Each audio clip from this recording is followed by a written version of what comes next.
Bonjour à tous, c'est vendredi et je vais prêcher un peu la parole de Dieu pour vous donner un peu d'espoir, un peu d'espérance.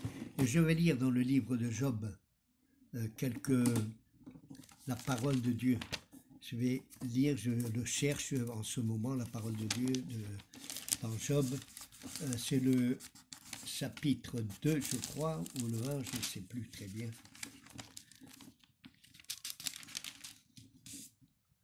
C'est le chapitre 2, verset 1er.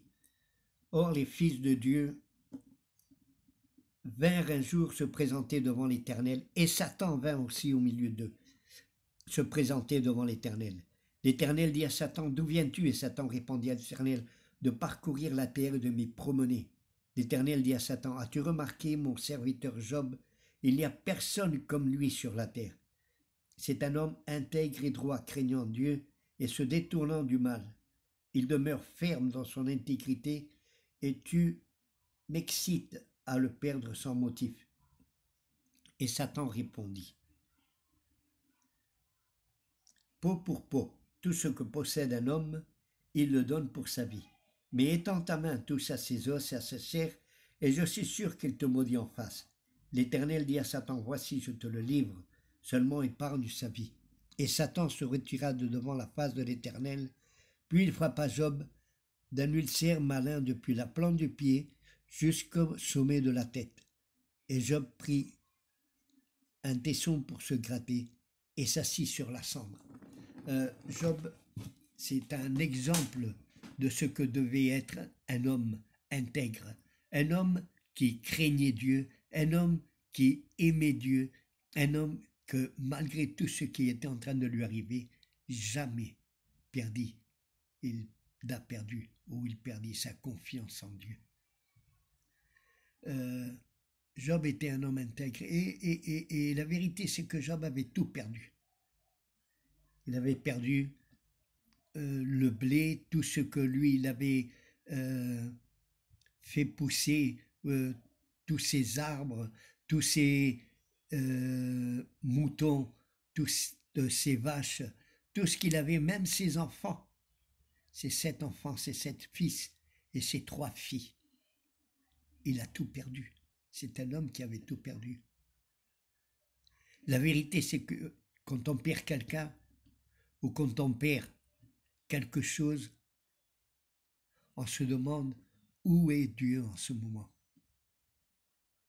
Où est Dieu? Mais plusieurs fois, on ne comprend pas que notre vie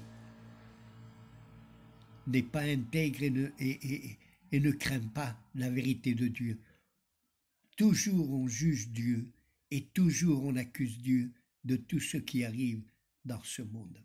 On accuse Dieu pour tout. Je me rappelle un moment d'un jeune de 17 ans qui avait dérapé avec sa moto sur la route mouillée de la pluie et il s'écrasa contre un mur. Et même grâce à Dieu, il y avait le mur, il n'est pas tombé dans la rivière ou dans le fleuve, une petite rivière, je crois que c'était. Et quelqu'un m'avait dit, où était Dieu en ce moment pour sauver cet enfant, ce gosse, ce jeune? Alors je lui demandais, le jeune avait le casque? Non. Le jeune roulait à 30 km/h dans ce virage? Non, il avait un excès de vitesse. C'est la faute à qui? C'est la faute de Dieu qu'on ne respecte pas les lois? Ou c'est notre faute pour ne pas respecter les lois? La loi dit que celui qui monte en moto, la première chose qu'il doit faire, c'est mettre le casque. La prochaine chose à faire, c'est respecter la loi. On ne peut pas doubler dans une ligne continue. On ne peut pas doubler dans un virage. Et si le virage marque 30 km/h, c'est parce qu'il est dangereux. Et en plus, il y a des panneaux qui disent « Attention, virage dangereux ». A-t-il respecté tout ceci? Non, il est mort d'un excès de vitesse et en plus il n'avait pas le casque. Quand il s'est cogné contre le mur, eh ben, il est mort sur le coup. C'est la faute à qui? Où était Dieu, non? Non, non, on ne peut pas dire ça. On ne peut pas juger à Dieu pour ça. On ne peut pas l'accuser pour ça. On doit s'accuser nous-mêmes. Adam accusa Ève de lui donner à mordre de l'arbre de la science, de la connaissance du bien et du mal. Ève accusa au serpent. Personne ne voulait reconnaître sa culpabilité. Et pour ce jeune, sûrement personne ne voulait reconnaître la culpabilité du jeune. On accuse Dieu de toutes les choses mauvaises que nous arrivent. C'est vrai que perdre un enfant, c'est dur. C'est très dur même. Perdre sa mère, perdre son père, perdre ses enfants, perdre peut-être même ses petits-enfants. C'est dur, très très très dur. Job avait tout perdu. Ses enfants, la moisson, les animaux, ses serviteurs. Il ne restait que sa femme. Et en plus, touché d'une ulcère, de la plante du pied jusqu'au sommet de la tête, et il devait se gratter avec un tesson. Si on continuait à lire le livre de Job, on verra que sa femme lui dit « Tu gardes toujours ta confiance en Dieu, c'est pas sa faute que ceci nous arrive, c'est par la faute de Dieu que ceci nous arrive. » Et Job lui répondit « On ne doit accepter que le bien de la part de Dieu. Pourquoi ne pas accepter aussi les choses mauvaises qui nous arrivent? On ne sait pas que Dieu a des conseils, où il tint des conseils dans les cieux avec ses anges pour dire ce qu'ils doivent faire et surtout ce que lui va faire. Ce n'est pas la première fois qu'on voit un conseil. Avec Abraham aussi, il y avait 2 anges et ils allaient détruire Sodome et Gomorrhe. Et il lui dit à Abraham ce qu'il allait faire. Les anges déjà le savaient, mais maintenant Abraham aussi. Et Abraham intercède. Seigneur, et s'il y a 50 personnes, je ne le ferai pas. Et 45, 40, il arrivera jusqu'à 10. Et s'il y a 10 personnes, par amour à ces 10, je ne détruirai pas Sodome ni Gomorrhe. Mais il n'y avait même pas 10 personnes. Il n'y avait que Job, sa femme et ses 2 filles. Et en plus, la femme et les 2 filles, elles ont été prises par les anges pour les faire sortir de Sodome, parce qu'elles ne voulaient pas sortir. Elles aimaient le libertinage qu'il y avait. Parce qu'aujourd'hui, on prend le libertinage pour liberté. Il y a beaucoup de personnes qui ne se mettent pas le masque, même si la loi dit qu'on doit marcher avec le masque. Il y a beaucoup de personnes qui ne le respectent pas. S'ils prennent le virus et ils meurent, c'est la faute à qui? C'est la faute à Dieu? Non, c'est la faute à eux pour ne pas respecter les lois. Il faut respecter, comme dit Pierre dans une de ses cartes, respectons toutes les autorités, les juges, les rois, ceux qui gouvernent, c'est-à-dire soit un président, soit un roi, le gouvernement, les juges, tout ce qu'ils sont en train de faire, les comités, tous sont mis là de la part de Dieu, même si nous on a voté. Et après on n'est pas content avec ce qu'on a voté. Mais tout, Dieu permet qu'il soit là et qu'il fasse des lois. Bien sûr, toutes les lois ne sont pas bonnes, mais le Seigneur jugera tout ceci. La faute à qui quand ces lois sont assurées ou sont faites? C'est la faute à Dieu? Non, c'est la faute à nous qui avons voté ces personnes. Et maintenant, nous devons nous soumettre à ces lois et à ces personnes, parce que ce sont des autorités. Et le chrétien doit se soumettre aux autorités. C'est vrai que Job n'avait rien fait de mal, mais je crois que quand il parle, il maudit même le jour de sa naissance. Il dit, si je serai face à Dieu, ou Dieu me permet d'être en face, je lui dirai, qu'ai-je fait pour que tu me châties de cette manière? Ses amis, non, ses amis les accusent. Ses amis l'accusent de tout. Qui es-tu? Que te crois-tu? Si tu es comme ça, c'est parce que tu as péché, tu as fait quelque chose contre Dieu. Tu ne te souviens pas, mais demande à Dieu de se souvenir, de te souvenir. À la fin, Dieu parle. Nous savons par la Bible que Dieu ne parle pas beaucoup. Il ne parle que par ses prophètes. Mais en personne, il n'a parlé qu'à Abraham, il a parlé à Jacob, il a parlé à Manoah pour Samson, et il parle à Job. Et lui dit, où étais-tu quand je faisais, j'étendais le ciel, la terre, quand je faisais le soleil, la lune, les étoiles, la mer, les animaux, où étais-tu en ce moment pour que tu m'accuses? Mais la foi de Job n'a jamais été en faute. Au contraire, la foi de Job, chaque fois, était de plus en plus. À un moment, il dit, je suis sûr que dans ma chair, je vais voir Dieu. Je suis sûr que même si je meurs, je verrai la gloire de Dieu. Sa foi était immense, était forte, était réellement sûre de lui, tout ce qui y arrivait. Aujourd'hui, ce qui arrive, c'est qu'il n'y a plus de foi. Tout le monde veut prendre la liberté pour libertinage. On pense même que Dieu a abandonné ce monde. On pense que Dieu nous a abandonnés.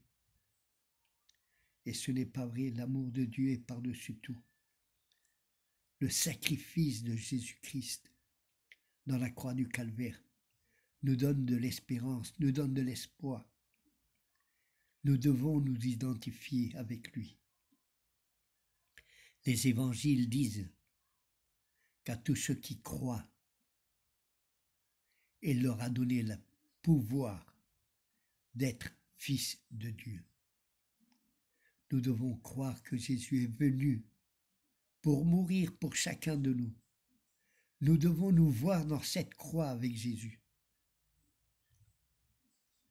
Nous devons nous voir morts à cette vie et nés à une autre vie, une vie spirituelle, une vie pleine d'espoir, une vie pleine d'amour, une vie qui va nous donner de l'amour pour notre prochain, pour nos enfants, pour nos parents, pour nous réconcilier avec eux si on a commis des fautes contre eux. Ceci est réellement agréable et réellement quelque chose de très grand parce que Dieu, quand on croit en Jésus-Christ, on reçoit le Saint-Esprit et le Saint-Esprit demeure dans notre cœur et il va nous donner plus de foi, plus d'espérance, plus d'amour pour notre prochain, pour nos proches, oui, pour nos parents, pour les enfants et surtout, il va nous faire pardonner si quelqu'un a commis quelque chose de grave sur nous ou a dit quelque chose de mauvais sur nous. Nous devons pardonner tous ceux qui veulent notre mal. Nous devons pardonner nos parents. Nous devons pardonner notre épouse, notre mari, nos enfants. Nous devons savoir pardonner parce que l'Esprit de Dieu demeure en nous. À la fin, le livre de Job raconte comme Dieu bénit à nouveau Job et lui donna 7 fois plus de ce qu'il avait. 7 fois plus. Le numéro de Dieu, le 7. Ce n'est pas le numéro de la richesse, non, non, ou de la chance, non, non. Le 7, c'est le numéro de Dieu. Le 7, c'est le numéro de Dieu. Et le 7 est réellement bien parce que chaque fois que Dieu nous bénit, il nous donne 7 fois plus de ce qu'on avait. Nous devons reconnaître que nous sommes les seuls coupables de ce qui nous arrive. Les guerres, ce n'est pas parce que Dieu le permet. Dieu ne veut pas de guerre. Mais il faut vendre des armes. Il faut tuer beaucoup de personnes parce que la terre est surpeuplée. Alors, on fait la guerre contre notre prochain. On fait la guerre. On vend nos armes. Les États-Unis, la Russie, la France, l'Angleterre vendent des armes. Et non pas seulement pour faire la guerre, sûrement, mais aussi aux terroristes. Et après, on fait des manifestations contre les terroristes. Mais qui a donné ces armes aux terroristes? Qui les a vendues, ces armes? Les nations qui sont réellement fortes et chères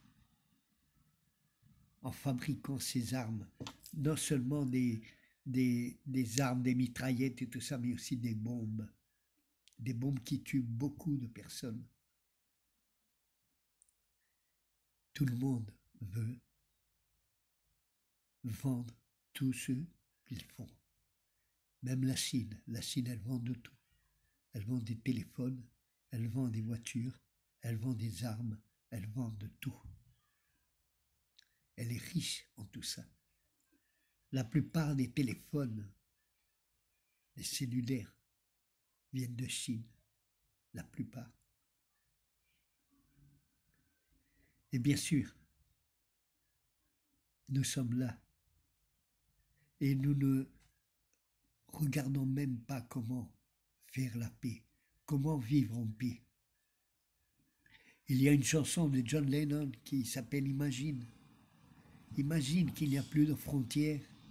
Imagine que tous nous marchons avec la main, main dans la main, de n'importe quelle race, de n'importe quel peuple, tous unis pour la paix.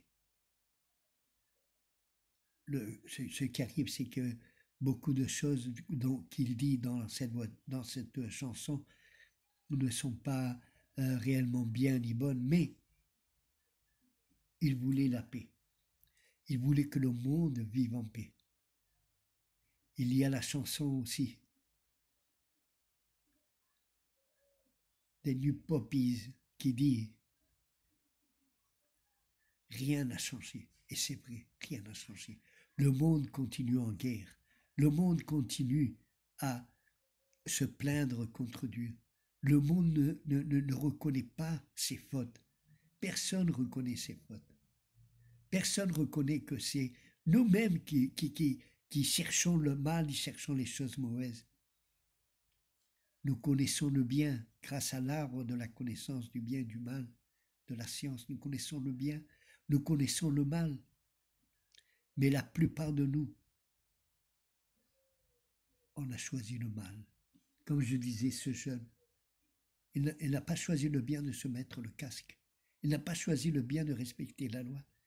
Il a choisi le mal de se vanter, de prendre un virage à 100 km/h quand il marque 30.